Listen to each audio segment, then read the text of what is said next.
Gente, Ana Maria Braga fazendo a receita dela. Ó, aqui ela famosa aqui, minha sobrinha Ana Maria Braga. Ana Maria Briga, tapando o rosto aí porque tá querendo fazer a receita. Deixa o like, amiguinha da Ana Maria Braga do Santa Cruz. Ó, aqui é a professora da receita. Tem o tal de sacode, eu não sei como é que é esse sacode não.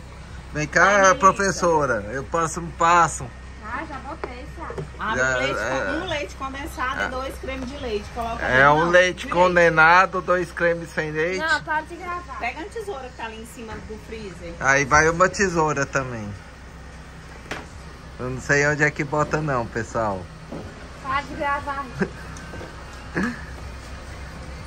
Olha aí a Ana Maria Braga caçando a tesoura pra botar na receita. Não achou não, gente? Amor, desliga isso. Desliga. Desliga. Ó,